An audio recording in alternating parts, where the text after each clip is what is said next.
الحمدللہ والصلاة والسلام علی رسول اللہ۔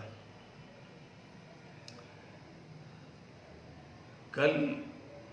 مجھے یہ معلوم ہوا کہ حضرت مولانا مفتی سعید احمد پالنپوری دامت برکاتہم جس وقت دارالحدیث میں بخاری شریف کا آخری درس دے رہے تھے اور ختم بخاری کا جلسہ تھا، حدیث پڑھی گئی۔ جب مولانا نے تشریح کا ارادہ فرمایا تو زبان نے ساتھ نہیں دیا اور مولانا پر گریے کی کیفیت طاری ہو گئی۔ بے ساختہ مولانا رونے لگے اور جس کا طلبہ پر اثر پڑا اور سارے ہی طلبہ گریہ و بکا کی کیفیت میں مبتلا ہوئے۔ مولانا کو کہا گیا کہ لقوہ ہوا۔ بہرحال جو بھی وجہ بنی جس کی بنیاد پر مولانا بات نہیں کر سکے، درس نہیں دے سکے، حدیث کی شرح نہیں فرما سکے، یہ ایک ایسا واقعہ تھا جس سے مجھے دلی صدمہ ہوا، نفسیاتی صدمہ ہوا، بڑی چوٹ لگی۔ جہاں تک مولانا مفتی سعید احمد پالنپوری دامت برکاتہم کا تعلق ہے، میں یہ سمجھتا ہوں کہ اس دور میں اللہ تعالیٰ نے ان کو علوم اسلامیہ کا ایک ایسا زبردست عالم بنا کر امت کے سامنے پیش کیا ہے کہ جس کی مثالیں بہت شاد و نادر ہیں۔ مولانا مفسر بھی ہیں، محدث بھی ہیں، اصولی بھی ہیں، فقیہ بھی ہیں اور ساتھ ہی ساتھ متکلم اسلام بھی ہیں، وہ مفکر بھی ہیں۔ بہت سی خصوصیات اللہ تعالیٰ نے ان کو عطا فرمائی ہیں اور علوم پر ان کی بڑی گرفت ہے، نہ صرف علوم اسلامیہ پر بلکہ جہاں تک تعلق ہے منطق کا، فلسفے کا، سائنس کا، وہ ان موضوعات سے بھی اچھی واقفیت رکھتے ہیں اور انہوں نے ان موضوعات پر بڑی کتابیں لکھی ہیں، رسائل لکھے ہیں اور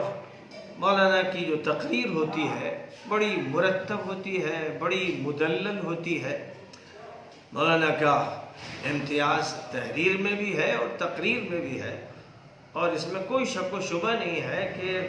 جس مسند پر مولانا ایک عرصے سے دارالعلوم دیوبند میں بیٹھے ہیں وہ اس مسند کی زینت ہے۔ اور جو ہمارے اسلاف علماء گزرے ہیں، مولانا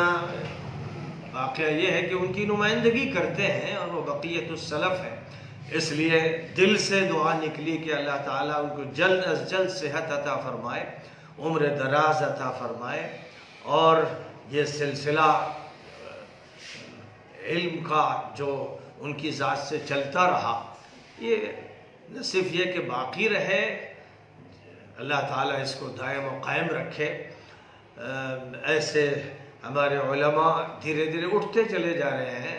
مظاہر العلوم کے شیخ الحدیث مولانا یونس صاحب رحمۃ اللہ علیہ رخصت ہوئے تو واقعہ یہ ہے کہ ان کی جگہ کو پر نہیں کیا جا سکا اور ایسا نظر نہیں آتا کہ قریبی عرصے میں وہ خلا پر ہوگا۔ اور مولانا سعید صاحب کا جہاں تک تعلق ہے ان پر بھی بہت سے امتیازات حاصل ہیں، اس لیے ہم سب کی دلی تمنا ہے، دعا ہے کہ اللہ تعالیٰ ان کو صحت اور عافیت عطا فرمائے اور وہ دارالعلوم کے لیے مسند کی زینت ہی نہیں بنے رہیں بلکہ واقعہ یہ ہے کہ وہ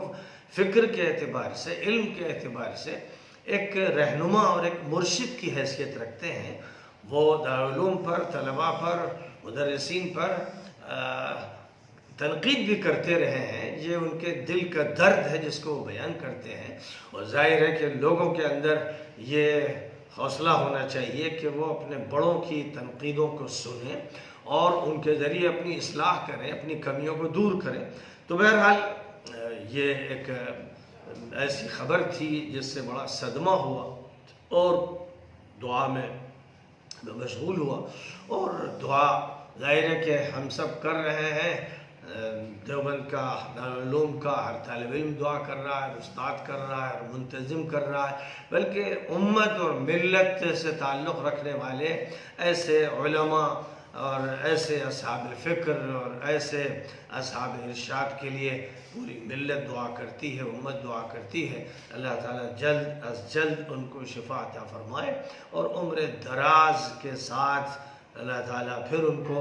ادارے میں واپس لائے۔ یہ سال تو اب اختتام پذیر ہو گیا ہے، نیا تعلیمی سال شروع ہو تو انہی کے درس سے اس کا آغاز ہو۔